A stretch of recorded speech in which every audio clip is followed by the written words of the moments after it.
नमस्कार दोस्तों, आप सभी का स्वागत है, अभिनंदन है। हम लोग काफ़ी दिनों से क्लास नहीं डाल पाए थे कुछ स्वास्थ्य कारणों की वजह से। तो मुझे इस बात का बहुत खेद है कि मैं आप लोगों से बहुत लेट से जुड़ा। तो हमने पिछली कक्षाओं में पढ़ा था कि शासन शक्ति के उद्देश्य क्या हैं, और उद्देश्य के अंतर्गत हम कुछ चीज़ों को जान लिया था। जैसे न्याय के बारे में हमने जाना था, स्वतंत्रता क्या है, स्वतंत्रता के बारे में जाना था कि विचार की स्वतंत्रता, अभिव्यक्ति की स्वतंत्रता। इसके अलावा हमने उपासना, धर्म और आचरण की स्वतंत्रता के बारे में जाना था। हमने ये भी जाना था कि प्रतिष्ठा की स्वतंत्रता के बारे में हमने जाना था, और अवसर की समानता के बारे में भी जाना था।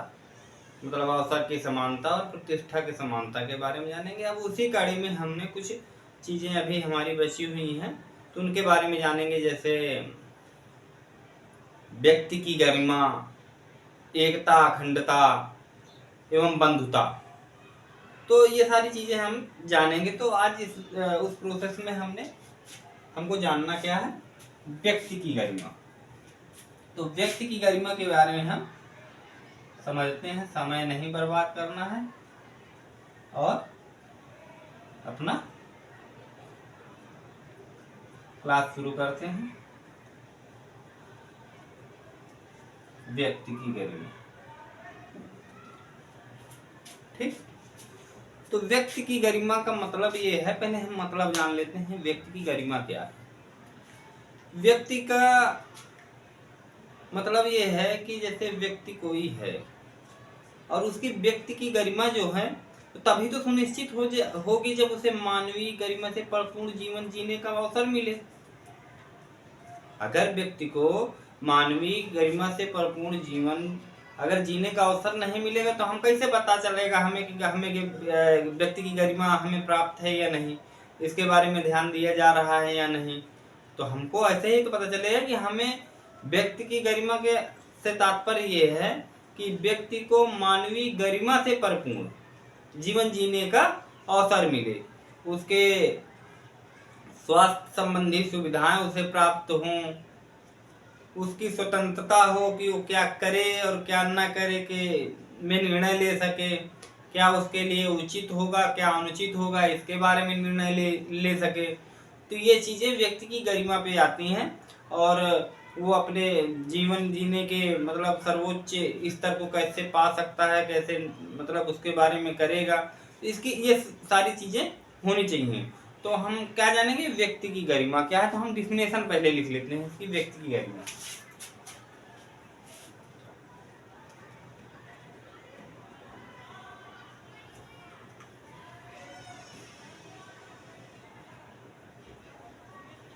व्यक्ति की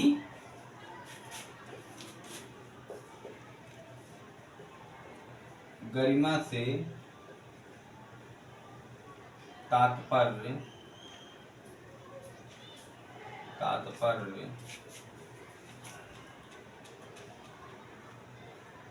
किसी व्यक्ति को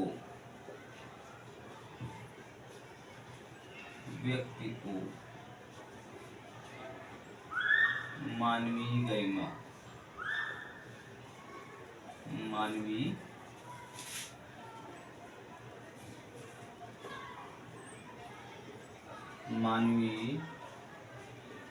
गरिमा से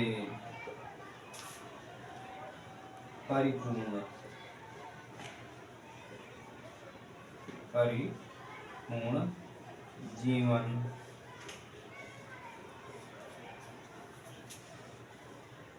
उपलब्ध करवाया जाए।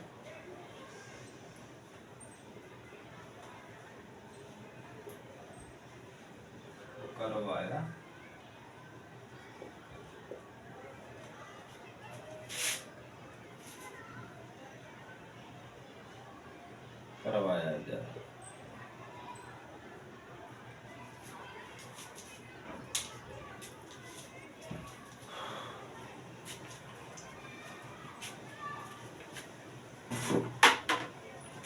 तो व्यक्ति की गरिमा से तात्पर्य यह है कि व्यक्ति को मानवीय गरिमा से परिपूर्ण जीवन उपलब्ध करवाया जाए। ठीक, तो हमने ये जाना कि शासन शक्ति के उद्देश्य में कि व्यक्ति की गरिमा क्या है। आइए हम जानते हैं एकता और अखंडता क्या है। एकता अखंडता से क्या तात्पर्य है, तो हम पहले हेडिंग डालते हैं एकता और अखंडता।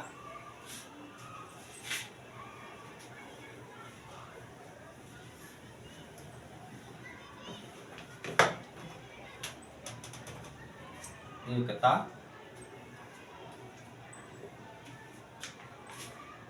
और अखंडता।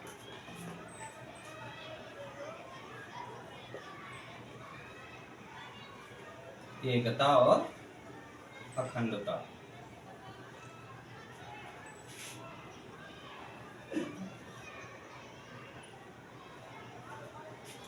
तो एकता अखंडता से मतलब यह है कि देखो, एकता का मतलब यह होता है, यह वैचारिक रूप है, मानसिक अवधारणा है एकता, यानी कि किसी भी व्यक्ति में आपस में एक होने की भावनाओं को सुनिश्चित करना, यह एकता है, यह एकता कहलाता है।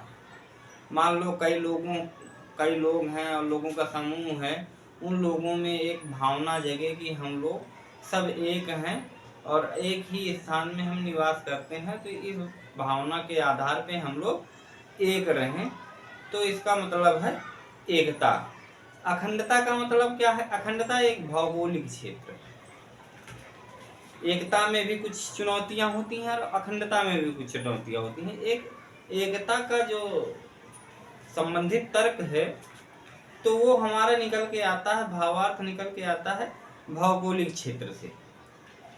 मतलब अखंडता का जो अर्थ है वो भौगोलिक क्षेत्र से है।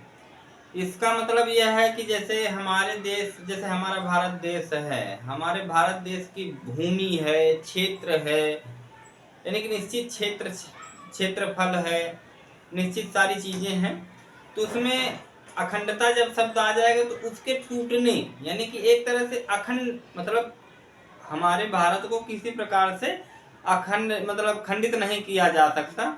जैसे मान लो कोई भी व्यक्ति हमारे देश में आके कहे कि भाई हमें ये अलग राज्य चाहिए, अलग देश चाहिए, तो राज्य तो हो सकता है कि भाषाई आधार पे या क्षेत्र के आधार पर संसद कर सकती है, पर हमारे देश से राज्यों का विभाजन संभव है, पर देश नहीं बनाया जा सकता। हमारा देश यूनियन है, हमारा जो संघवाद का रूप है हमारे देश का, तो यूनियन संघवाद का है हमारा देश है। तो इसका सीधा सीधा अर्थ हुआ कि हमारे देश को विभाजन करने वाली जो चीजें हैं वो अखंडता से संबंधित होंगी, अगर हम उसको मतलब करेंगे तो देखो इसकी डिफिनेशन क्या है। अखंडता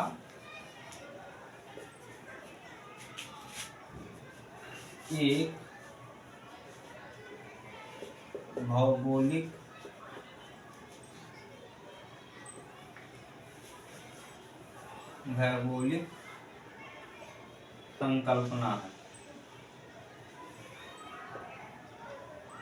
संकल्पना है तथा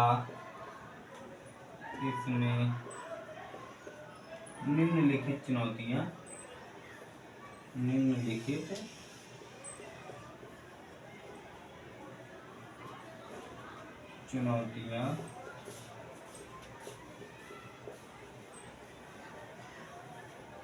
भी होती है या पाई जाती है। जैसे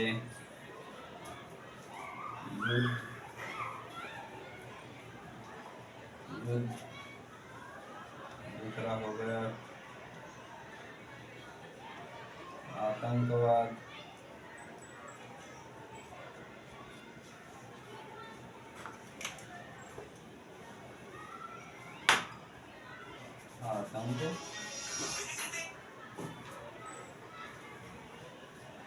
आतंकवाद। चलो तीसरा हो गया अलगाववाद।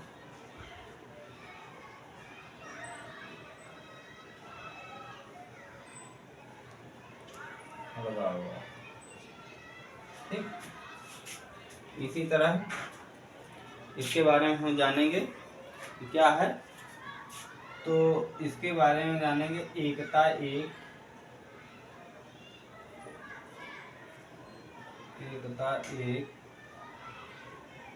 मनोवैज्ञानिक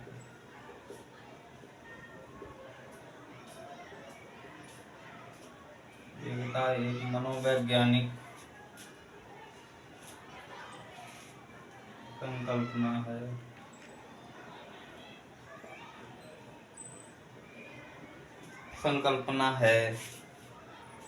जिसका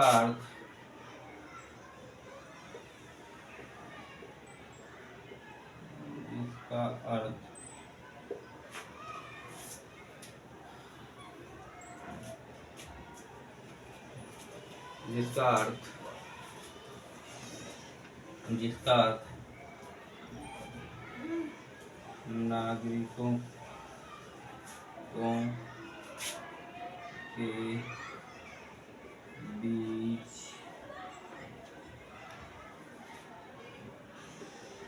एक होने की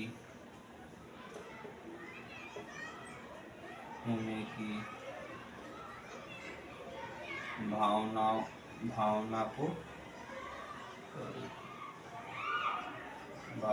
को विकसित करते हैं।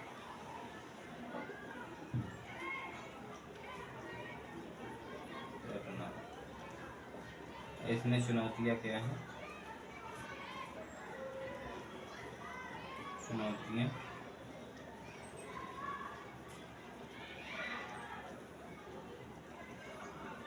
चुनौतियाँ इसमें हैं भाषावाद, क्षेत्रवाद,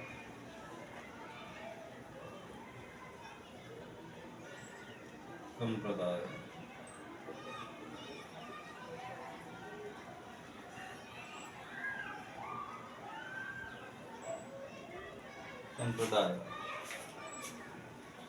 हाँ, एक बिंदु हमारा है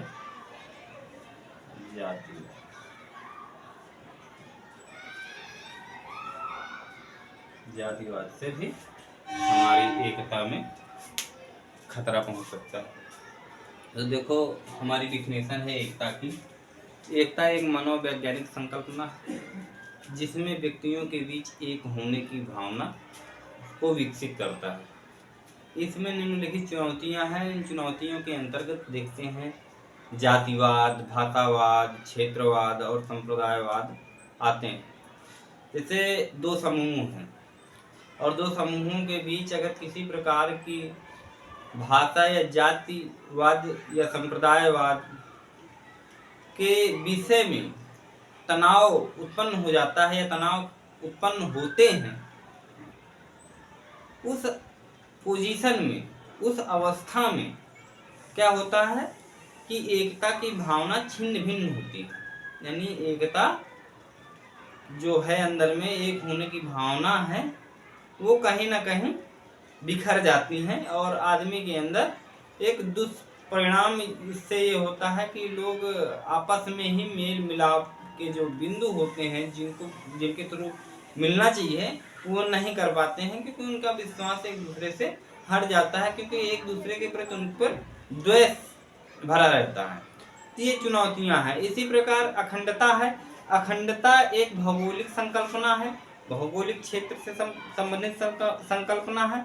इसमें निम्नलिखित चुनौतियां पाई जाती हैं। इसमें चुनौतियां ये हैं कि देखो हमारी सबसे बड़ी चुनौती है युद्ध।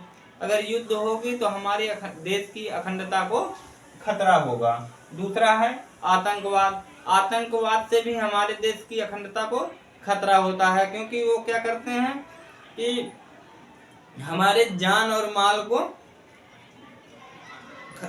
नुकसान पहुंचाते हैं, जिससे हमें एक क्षति पहुंचती है जो हमारे अखंडता को सुनिश्चित करने में चुनौती उत्पन्न करती है। अलगाववाद, अब अलगाववाद होगा तो देखो हम जैसे अभी क्या है चल रहा है पंजाब में, कई लोग या संगठन मांग रहे हैं कि भाई हमको एक अलग देश दिया जाए, हमें स्वतंत्र कर दिया जाए। तो ये क्या है, मतलब ये अलगाववाद है कि अगर अलगाववाद बढ़ेगा तो उसमें क्या है, मुद्दे उठेंगे, और मुद्दे उठेंगे तो वो लोग कहेंगे हमको ये चाहिए वो चाहिए, ये सारी चीजें होती हैं। तो ये चुनौतियां हैं इसके अंतर्गत, युद्ध, आतंकवाद और अलगाववाद। इसी से संबंधित हम जानेंगे कि बंधुता क्या है। तो आप लोग इसका देख लीजिए और फिर हम समझते हैं बंधुता क्या है। आप देख लीजिए इसे 1 मिनट, और जैसे आप लिखना चाहें तो इसे लिख लीजिए।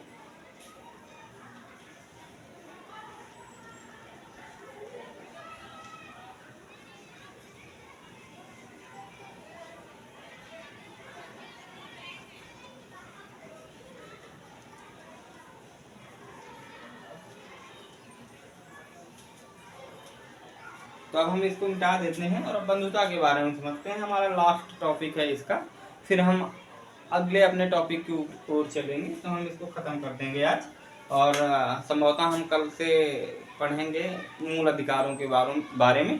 तो आओ इसको देखते हैं हम अपना अंतिम बंधुता।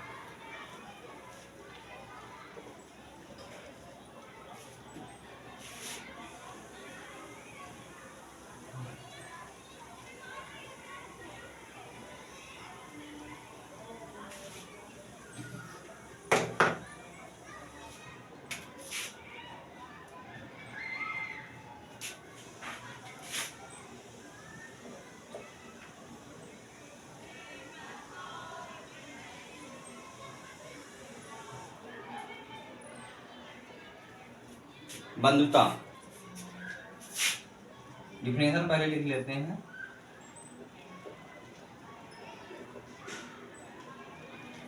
बंधुता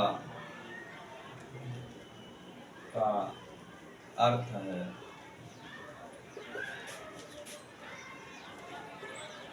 भारतवासी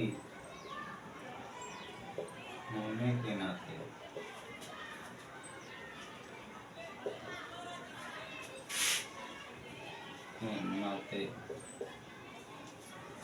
भारतवासी, बंधुता का अर्थ है भारतवासी होने के नाते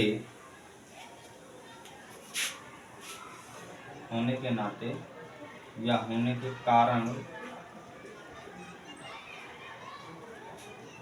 के कारण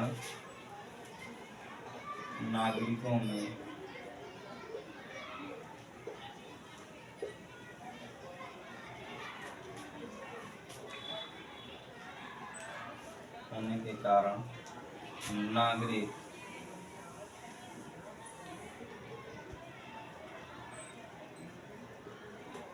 नागरिक बंधु भाव से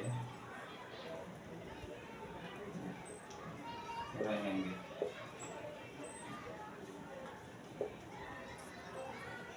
बंधुता का अर्थ भारतवासी होने के कारण या नाते नागरिक बंधु भाव से रहेंगे। ठीक, इसका मतलब ये हो गया, बंधुता का मतलब ये हो गया कि जो भारत देश का क्षेत्रफल और जितने भी राज्य हैं, केंद्र शासित प्रदेश हैं, यानी कि जितना भी हमारे मतलब संप्रभु राज्य हैं, केंद्र शासित प्रदेश है, संप्रभु क्षेत्र है भारत का, तो उसमें एक व्यवस्था लागू होती है बंधुता, यानी भारत देश का निवासी होने के कारण या भारतवासी होने के कारण आपस में सभी लोग बंधुभाव से रहेंगे, या सभी लोग आपस में समन्वय स्थापित करेंगे और समन्वय के साथ सहचर्य जीवन जीने की संकल्पना को विकसित करेंगे।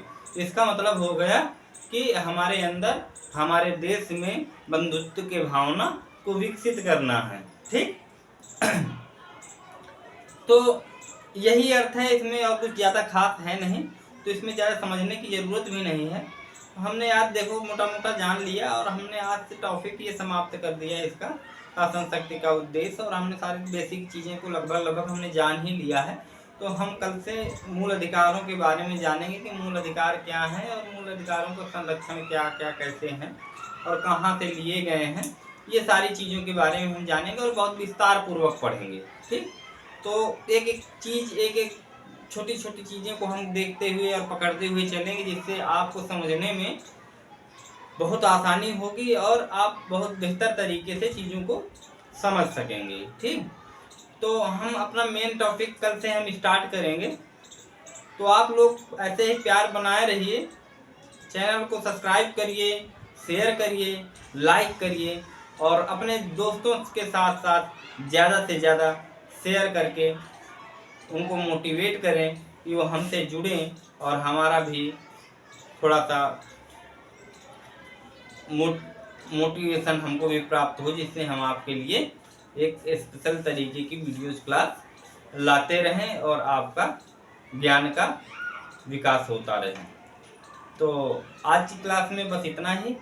आप सभी से निवेदन है कि जो लोग पुराने हैं तो चैनल को लाइक करें, कमेंट करें और अपने सुझाव कमेंट बॉक्स के माध्यम से हमें दें, जिससे हम अपनी कमियों को सुधार कर और बेहतर तरीके से आप लोगों को पढ़ाने का प्रयत्न करेंगे। नए बंधुओं से और भाइयों और दोस्तों से निवेदन है कि जो व्यक्ति इस चैनल में नए आए हैं तो कृपया करके इस चैनल को सब्सक्राइब करें और हमारा उत्साहवर्धन करें, जिससे हम और बेहतर तरीके से पढ़ाने का प्रयत्न करें और चीज़ों को क्लियर करके आपके क्वेश्चंस जो होंगे उनको सही से हम सॉल्व करने का प्रयत्न करेंगे और बहुत अच्छे से चीज़ों को एक डीपली लेके आप लोगों के साथ चलेंगे। तो आज की कक्षा में बस इतना ही। आप लोगों का धन्यवाद कि आप सब लोग हमसे जुड़े। तो नमस्कार।